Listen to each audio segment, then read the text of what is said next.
Hello and welcome to another Tarot Chat with Jay. I'm here on the floor today because apparently that's where the box fans are, and I'm so happy to be doing a VR response. It is all about Tarot 2022. It's a hashtag from Simon at the Hermit's Cave, as opposed to his previous video, which was all about fountain pens. I could join in that one too, but I actually wanted today to indulge in the summer heat and take this place to reflect and go back over 13 tarot questions. Number one, my first deck, how I got it. Rider-Waite yellow box, and actually it's not this one, it was actually this one. This is the actual box. In around about the 1970s, 75 to 76 time frame, I would come down to the breakfast table and my dad, Richard Alvin Fisher, would be throwing tarot for a daily pull. He did tarot and I Ching. I remember him writing down cryptographs in a book, a small notebook that he had with he flares. It was the 70s, so flares in every color to delineate his work. So when I came back to tarot, this was the deck that was handed to me when he passed. We went through all his belongings, and someone went through the roll top desk bookcase and handed me this deck and said, these are meant for you. So during the lockdown 2020, I started opening this box, taking out these cards, looking at the images a little bit more, and because they're beautiful. It's the pink backs with the ankh, and because these are beautiful and papery and in this exquisite colorway, once I started actually handing them with my sweaty self, I decided, oh my gosh, that's so beautiful. I decided that I needed to get a working deck, which I think went to Barnes & Noble and picked up a Rider-Waite, but these are exquisite because they do have obviously the original backing and the calligraphy, Pixie's calligraphy on the bottom as well, and those colors are just kind of irreplaceable. So that was my first. And I'd be happy to talk about I know I'm reticent to say last as well, my most recent acquisition, Pig in Other Worlds. This is one of the first linen decks that I really got myself, and these images are just amazing. I was really...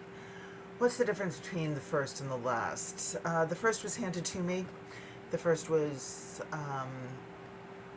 just iconography that I grew up with that was sort of the standard, and Pig in Other Words was one that I chose for myself. How does my choices differ now?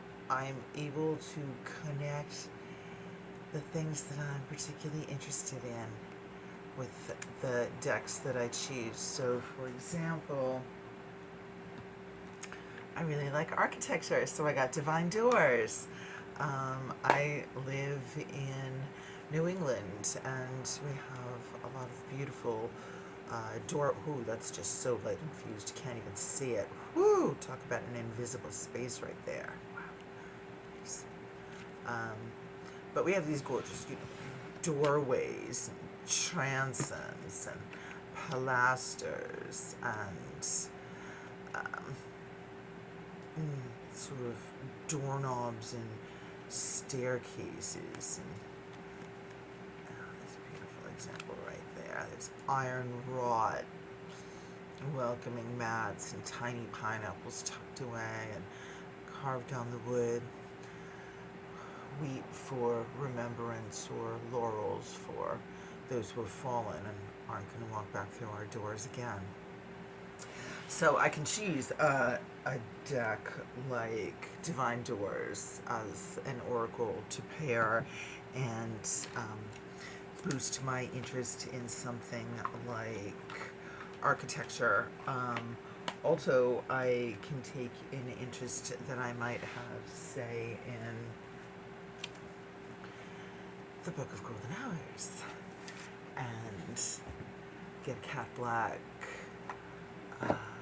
golden tarot and be able to look at some of those Renaissance cards and that iconography that comes through the Middle Ages and the importance of Mary and chivalry and dragons and there's Mary again. Yeah, it's phenomenal. So I get to sort of combine my interest in these textiles and this timing and my interest in this Renaissance-y time period to illuminate my conversation and choose my own decks, which I find is really such a boon and such a piece of independence. Maybe in this time when some of our independence might be questioned or threatened as well. Moving on, we move to number 3, why tarot? I am tactile. For me, it's in my hands. I'm a hand sewer. I make things with my hands. I speak with my hands. It's just sort of the way that I maneuver my way through the world. So flipping through cards, this puts me in a meditative state. This tells my mind we're moving from perhaps an agitated work day to a space where we can meditate, bring it down, bring it to another level. I love this sound. Shuffling, and then for me, I feel that I pull the message out of the cards as well. And why tarot? Because it works. Because it works. Just this morning, I was pulling a card for Seasons of the Witch, and I'm shuffling, and a card flew out, Inner Power. And I looked at it and said, yeah, that's my message for right now. That's what I'm trying to really focus in and core and see. And the card I drew for my card, Inner Power, you know, after shuffling it 7 times, after really going through, you know, I want to be,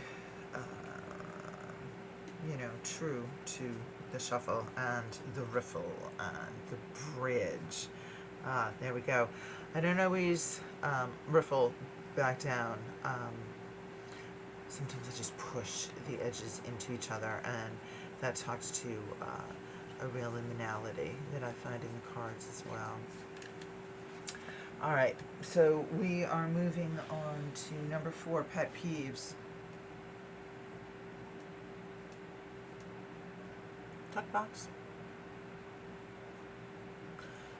You know, you can't get them open, you can't get them back in, and then even in the best of days, when you do get them open, they don't stay shut. But you know what, it's a very small issue, and as I said, I make tarot textiles, so there you go, I have some bags, I'm good. Other pet peeves, I do not own any, but sometimes when I'm looking at cards, there's a tell. Sometimes you look at the cards and you're like, the person that drew these cards doesn't throw tarot. The person that made this deck, they don't care about the cards. Liars. It's not right. Don't dip your toe. Don't go swimming in the ocean with the sharks unless you know how to swim. Don't take it up unless you're truly into it. It's too important to mess around with. All right. Ooh, my favorite spread. Actually, I have a 3-card spread that I'm working on, and I did another little video about it recently, so I'm not going to talk about it a great deal. But let us, for example, grab some cards. I don't usually work with this deck. It's my original, so let's see how it goes. So it's a 3-card spread. The first card, position 1, is the card, the focus card. Position 2 is the companion. How it pairs and how it really amplifies the first message. And then 3 is conversation, how the third card will either amplify the conversation or work against it or perhaps raise a question. So it is card, companion, conversation. We draw card 1.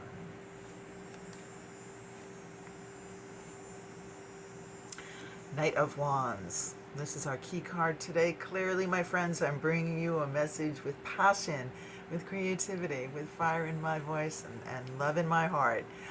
What is our companion card? What speaks to our Knight of Wands? Our Knight of Cups. Well, yes, there you are. The horses face each other. I'm balancing love and fire. I'm really looking at... That's just lovely. I love that book ending.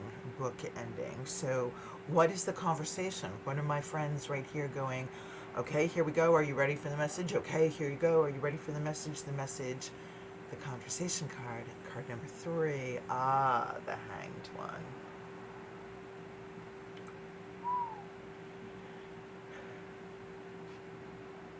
Take a minute, look at it from a different perspective. Also, what are you willing to sacrifice? What are you willing to pause with your ego and shut up your chattering voice and listen to the message that you bring?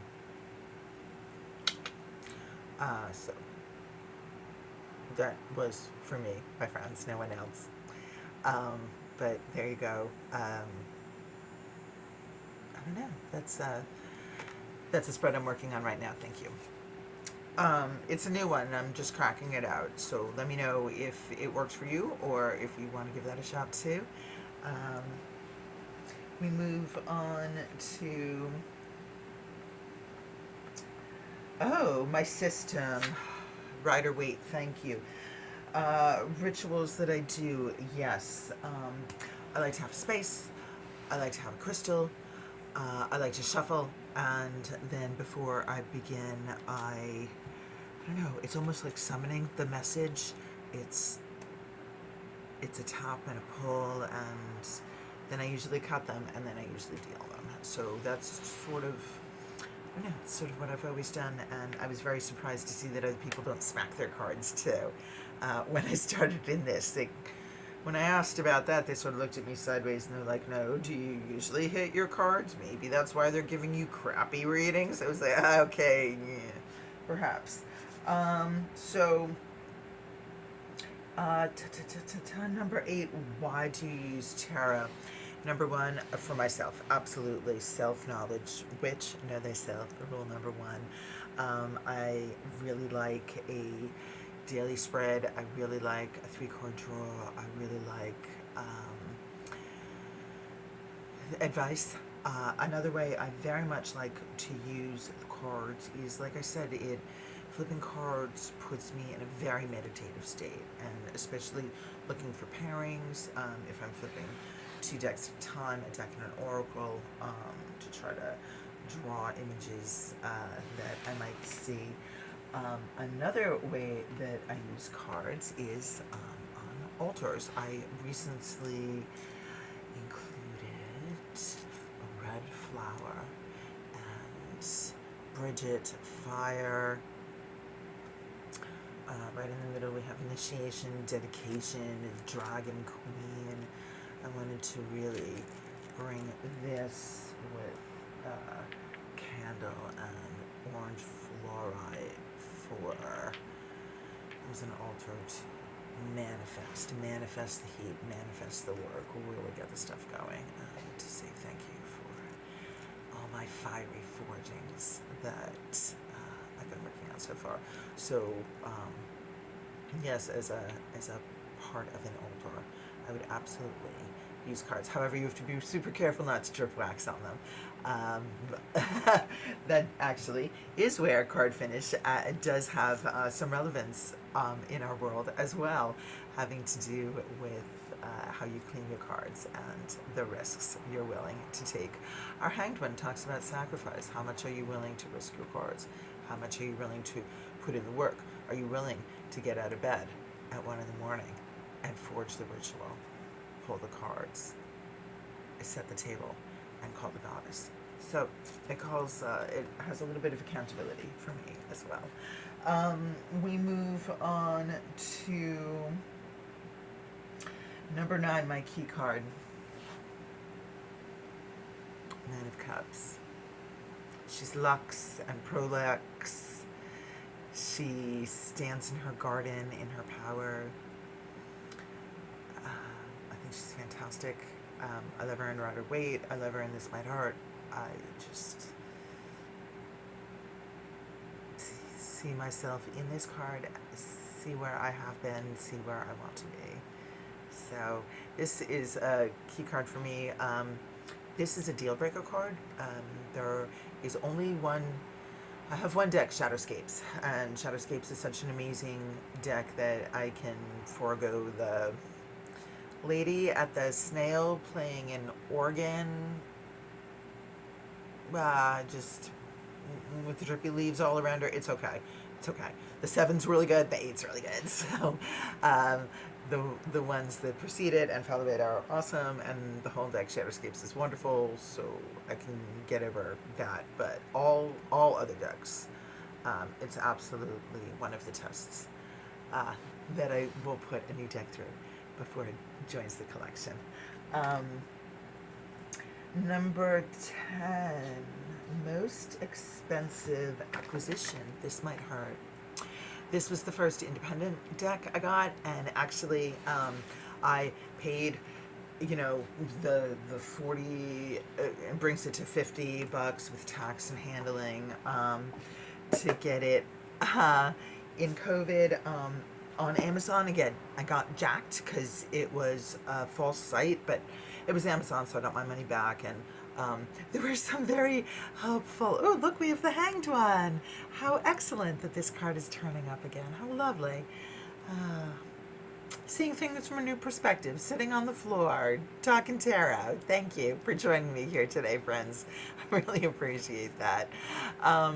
So anyhow, I was speaking about how Lisa Pappas was talking about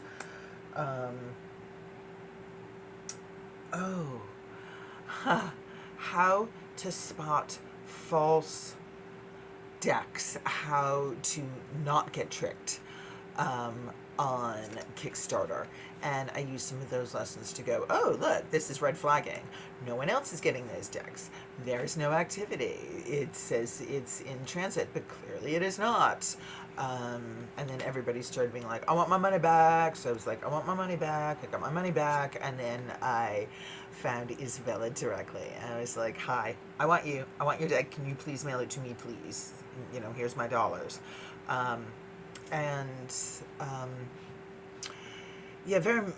of the decks that I have either been gifted to me. The really extraordinarily expensive historical ones were gifted to me, and the ones that I purchased are all around the $25, $20. Sometimes I'm lucky, 15. So that was sort of my general price range for a general deck that I was generally buying. And then this one, I was like, ooh.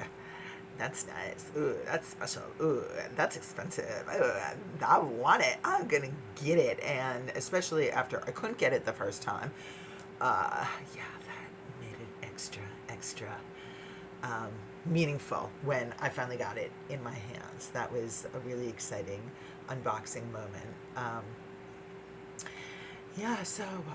This for a lot of reasons is not only one of my most expensive decks, but it's one of the dearest to me as well. We move on to, wow, we're at question number 11, unicorn deck. I, yes, I do have one. It's the Delphi. Being a art lover, the pictures in it are so beautiful. The West House photos, I think there's a picture of the sun that's Singer Sargent. She's just curled up in orange, and it's so witchy and so lovely and so exquisite. And I've been to Delphi, the Oracle of Delphi in Greece, and it was one of the most magical places I've ever been to in my entire life. So I'm attracted to it because it's rare. I'm attracted to it because it's beautiful, and the cardstock just looks so ethereal, like it's made of silk, or you could put your hands through it, or and then the fact that it's out of print, or terribly expensive, or hard to get, or elusive in some way, or something I don't need, or something that, I don't know, when you tell me no, it sort of lights a little yes in my brain. So there's my unicorn. The most important lesson, to take it, sit there and take it. When I started this, I would flip 3 cards, and if the message was hard or did not come clearly, or wasn't what I wanted, or wasn't what I expected, I'd be like, oh, well, let's pull, that's cattail. Let's pull another card. Let's find another card. Let's amplify. Let's redoing the lesson is to sit with it. The good, the bad, the ugly, the confusing, the pips, the, you know, the five of wands next to the 7 of wands, next to the 9 of wands. I need to learn what that difference is, what that subtlety is, what that minute that takes time, that lesson that isn't quite learned yet. Not to just blaze on and be like, oh look, it's numbers and they go in a row, da da da. You know, and just not to gloss it ever, to treasure it every moment. And thank you. I wrote down, don't just flip on, face your inner truth. And lastly, question number 13 is a question I haven't been asked to answer before. It's the dinner party question. So first, a toast to you, my friend, for inviting me to a metaphysical dinner party. And of course, first my answers were Pamela Goldman Smith and Joseph Campbell. And then I was thinking, oh my God, Pammy would be like crawling out of the grave, getting on her hat and her little bag and going, oh, Jesus, another dinner party. For the love of God, I just settled down, people. Can you give me a minute? I just drew some pictures. But, you know, LOL, just kidding. I wanted to answer this in a slightly different way and answer it truly for myself. Who truly would I invite to my dinner party? First, number 1, Charles Dickens. Why? The Mystery of Edwin Drood. Has anyone else read this, my friends? It's absolutely one of my favorites. Charles Dickens, it's an amazing mystery. It's total 1880s. It's actually written in, because I have a bad habit of,